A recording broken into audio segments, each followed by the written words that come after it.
शास्त्रों में सावन के महीने को बहुत पावन माना जाता है। यह महीना महादेव को समर्पित किया गया है। सावन का महीना महादेव को अत्यंत प्रिय है। यदि शिव जी के भक्त इस सावन में भक्ति पूर्वक उनकी पूजा अर्चना करें तो शिव जी जल्दी प्रसन्न होते हैं और भक्तों की मुराद जल्द ही पूरी करते हैं। लेकिन सावन माह के कुछ नियम भी हमारे शास्त्रों में बताए गए हैं। इन नियमों में से कुछ नियम खाने पीने की चीजों को लेकर बताया गया है। उनमें से एक दूध है, अर्थात सावन में दूध का सेवन ना करने को कहा गया है। आखिर ऐसा क्यों कहा गया है? वास्तव में हमारी धार्मिक परंपराओं का संबंध विज्ञान से भी जुड़ा हुआ है।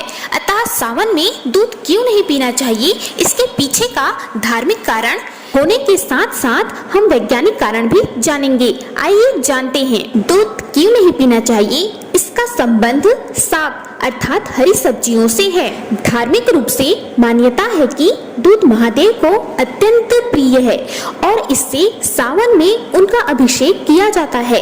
इसलिए दूध को सावन के महीने में नहीं पीना चाहिए। वहीं साग ना खाने को लेकर कहा जाता है कि महादेव को प्रकृति अत्यंत प्रिय है। सावन का महीना बारिश का महीना होता है और इस महीने में प्रकृति बेहद खूबसूरत नजर आती है। ऐसे में पेड़ पौधों को कोई नुकसान नहीं पहुंचाना चाहिए। साग भी पौधों का ही स्वरूप है, इसलिए सावन भर इसे ना खाने की सलाह दी जाती है। साग ना खाने के पीछे का वैज्ञानिक तथ्य यह है कि सावन के महीने में बहुत वर्षा होती है। बारिश की वजह से कीट पतंगों की संख्या बढ़ जाती है और कई प्रकार के घास फूस भी उग आते हैं।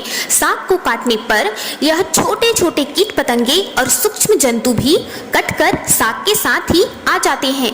ऐसे में जब हम साग का सेवन करते हैं तो कुछ हानिकारक तत्व भी हमारे पेट अर्थात हमारे शरीर में चली आती है और पेट का पाचन तंत्र गड़बड़ा जाता है और भोजन का पाचन ठीक से ना होने के कारण वह हमारे शरीर के लिए नुकसानदायक हो जाती है।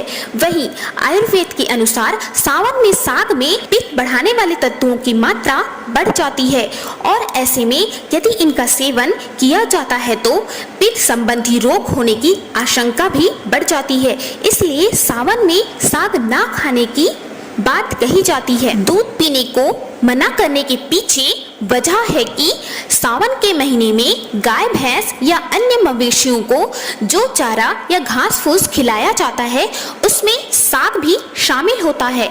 ऐसे में मवेशी उस चारे के साथ बारिश में पनपे हानिकारक तत्वों को भी खा जाती है। उनके दूध के जरिए वह हानिकारक तत्व हमें नुकसान पहुंचाते हैं। वहीं आयुर्वेद के अनुसार दूध भारी प्रकृति का माना जाता है। बारिश में पाचन तंत्र पहले से ही कमजोर होता है, अतः इसे पचा पाना मुश्किल हो जाता है, जिसके कारण कई तरह की समस्याएं होने की आशंका होती है। यही वजह है सावन में साग व दूध नहीं पीना चाहिए।